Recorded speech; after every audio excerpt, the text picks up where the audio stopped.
सूत जी बोलते हैं शौनकादिक 88,000 ऋषि श्रवण करते हैं, लेकिन जब उनमें से बोलने की बारी आती है तो केवल एक ही को अधिकार दिया जाता है जो कि कुशल हो।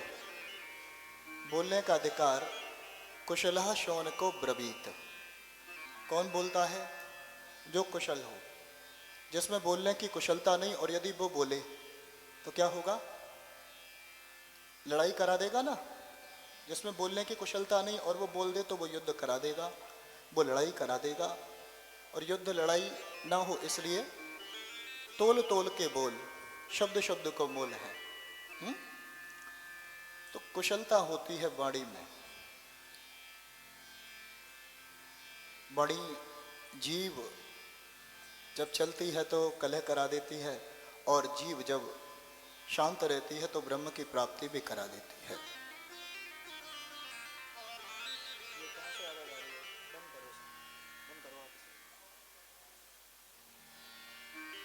मेरे जो कान है ना, यहाँ पे और यहाँ पे है, इन दोनों जगह से आवाज आती है, तो फिर मैं वहां पे आवाज शांत रहने का प्रयत्न।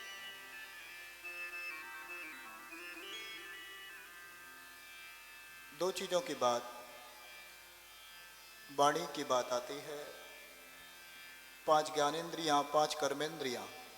इसमें जो वाणी है, जो जीव है, वो 2 काम करती है। क्या काम करती है? एक तो जीव चलती है और एक चीज जीव रस लेती है। तो हमको कहा गया कि देखो ना इंद्रियों के ना घोड़े भगे। इंद्रियों के घोड़े भगे ना, उनको इंद्रियों पर हमें लगाम लगानी है। तो उसके लिए सबसे पहले क्या बोले? सारी इंद्रियों को तो एक साथ कब्जे में नहीं कर सकते आप। केवल आपने इसमें से मेन पावर होती है जीव के हाथ में। जीव को रस प्रदान करने के लिए अकारण से व्यक्ति कलह मोल लेता है और शरीर में भी व्याधा उत्पन्न कर देता है। उल्टे सीधे भक्ष या भक्ष का भक्षण करेगा तो शरीर में व्याधि उत्पन्न होगी। उसी प्रकार से उल्टा सीधा बोलेगा तो शरीर के शत्रु भी बनेंगे। तो इन 2 चीजों पर यदि विजय प्राप्त करनी है तो केवल एक ही इंद्रिय को आपने संयमित कर लिया तो बाकी की इंद्रियां अपने आप, ऐसा संत भगवान कहते हैं, संयमित हो जाएंगे।